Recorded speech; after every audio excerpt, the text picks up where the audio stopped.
कैसे हैं आप लोग। उम्मीद करता हूँ आप लोग अच्छे होंगे। एक बार फिर मैं स्वागत करता हूँ अपनी यूट्यूब चैनल द इंडियंस ज्ञान में, जहाँ पे मैं डेली बेसिस पे job, vacancy update, visa, immigration related सारे अपडेट्स वीडियो आपके लिए लेके आता रहता हूँ। तो आज हम बात करेंगे विजिट वीज़ा जो नया आया है उसके इशू होने में क्या प्रॉब्लम आ रही है, एम्प्लॉयमेंट वीज़ा से जुड़े क्या अपडेट्स आए हैं और अभी लेटेस्ट में कैसे आप अप्लाई कर सकते हैं, कितना पैसा लग रहा है और एयरपोर्ट पे क्या चीज़ें पूछी जा रही हैं और क्या क्या डॉक्यूमेंट्स आपको कैरी करने होंगे।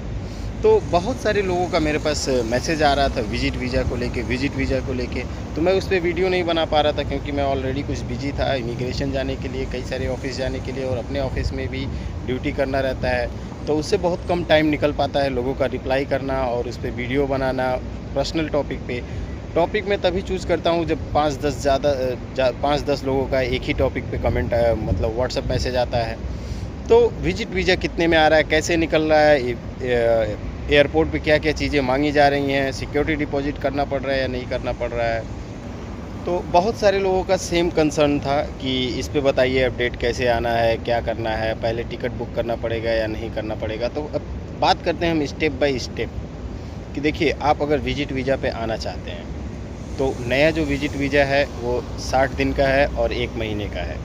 उस पर 10 दिन का ग्रेस पीरियड मिलता है। तो ग्रेस पीरियड प्लीज़ आप यूज़ ना करें क्योंकि ग्रेस पीरियड में आप आउट हो सकते हैं। उसको जब एक्सटेंड कराते हैं तो आपको फ़ाइन देना पड़ता है। तो जैसा कि मैंने पहले बताया कि आप ग्रेस पीरियड को यूज़ ना करें। ग्रेस पीरियड कैसे आपको पता चलता है, तो देखिए, जब 1 महीने का आपका वीज़ा अगर है तो वो 40 दिन दिखाएगा जब आप यहाँ एंट्री कर लोगे।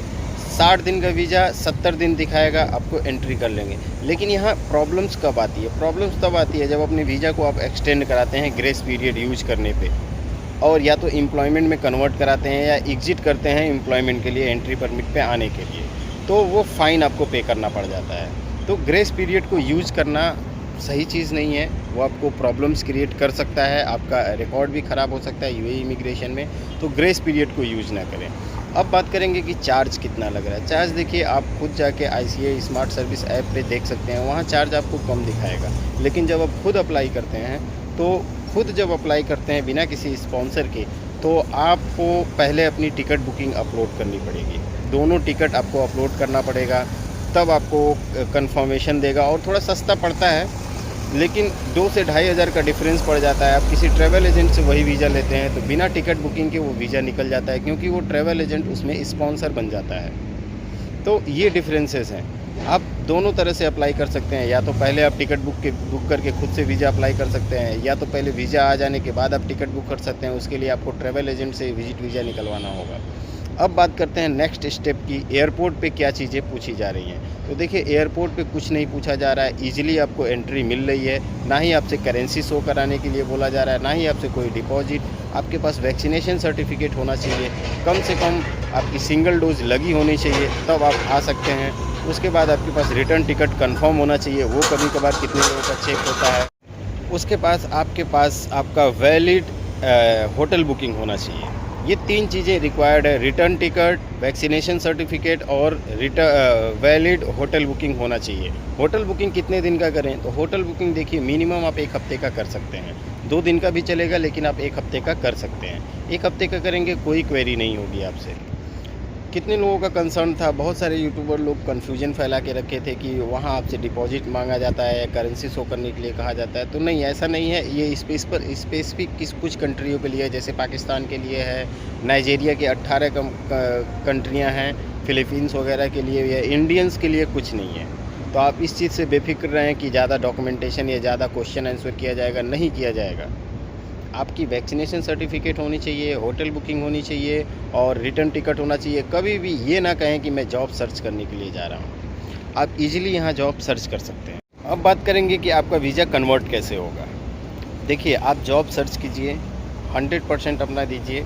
यहाँ अब बाहर से जितने लोग आ रहे थे, फिलीपींस के कितनी कंट्रियाँ हैं, पाकिस्तान से लोग भर के आ रहे थे, इंडिया से इवन भी एजेंट लोग भेज रहे थे। अब वो चीज़ें कम हो गई हैं। अब जॉब वैकेंसियाँ, ऊपर से यूएई का सीज़न चालू हो गया है, तो हर जगह जॉब वैकेंसियाँ हैं। आप इजीली जॉब सर्च करें, जॉब आप करना स्टार्ट कर दें। उसके बाद अपने कंपनी को अपने भरोसे में अगर आप ले सकते हैं, तभी आपको वो एंट्री परमिट इशू कराएगी, यानी कि एम्प्लॉयमेंट वीज़ा इशू कराती है। तो आपको एग्ज़िट करके ही इन करना पड़ेगा। 1 दिन के लिए या 2 दिन के लिए आपको अपने होम कंट्री जाना पड़ेगा, फिर दूसरी फ़्लाइट लेके वापस आना पड़ेगा एयरपोर्ट से ही या कैसे भी, और उस एंट्री परमिट पे आना पड़ेगा, ना ही कि विजिट वीज़ा पे, जो कंपनी ने आपको अलॉट किया है। लेकिन अब यहाँ कंसर्न बनता है कि कंपनी देगी कि नहीं देगी। देखिए, कंपनी नहीं दे सकती है, दे भी सकती है, वो डिपेंड करता है आपके परफॉर्मेंस, आपके जॉब प्रोफाइल और आपके पोजीशन के ऊपर।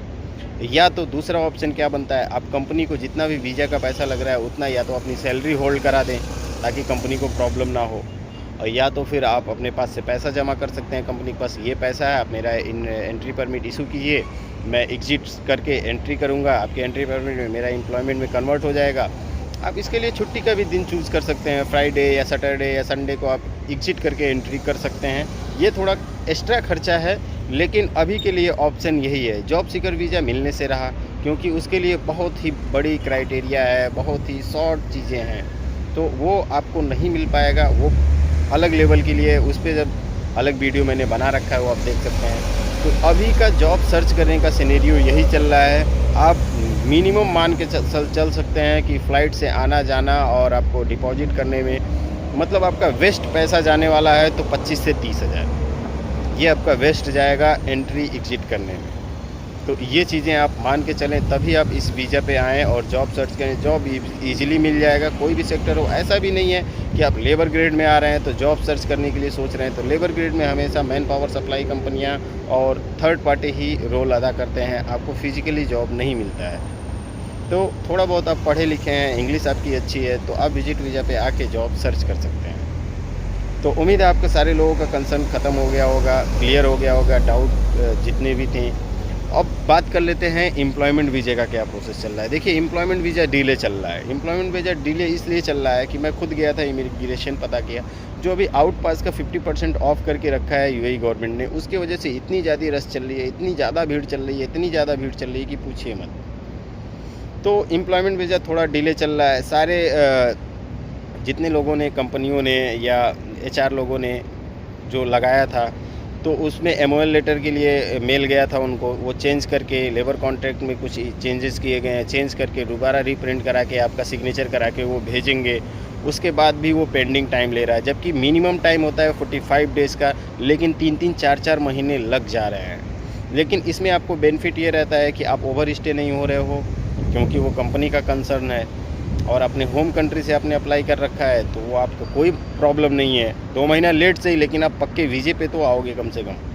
तो ये चीज़ें चल रही हैं। एम्प्लॉयमेंट वीज़ा में जितने लोग भी टैक्सी के लिए क्वेरी किए थे, और किसी भी लोग वेट कर रहे हैं, चाहे किसी एजेंट के थ्रू या एजेंसी के थ्रू या मैन पावर सप्लाई के थ्रू, तो थोड़ा और वेट कर लें, जल्दी सारी चीज़ें सही हो जाएंगी। और भी सारी नियम और चेंज होने वाले हैं, तो वेट कर लें, वेट एंड वॉच करें। ज़रूर सारी चीज़ें बहुत जल्द सही हो जाएंगी और इजीली हो जाएंगी। और जॉब सर्च करने के लिए मैंने आपको ऑलरेडी सारी चीज़ें विजिट वीज़ा से रिलेटेड बता दी है, तो उम्मीद है आपको सारी चीज़ें समझ में आ गई होंगी। इसके बाद भी कोई सवाल या क्वेरी या किसी भी प्रकार का कोई क्वेश्चन रह जाता है तो आप मुझे व्हाट्सअप कर सकते हैं। प्लीज़ मैसेज करें, वॉइस मैसेज करें, वेट करें 1 से 2 दिन का, ज़रूर मैं रिप्लाई करता हूँ और आपसे बात भी कर लेता हूँ। तो अभी के लिए बस इतना ही, मिलते हैं नेक्स्ट वीडियो में।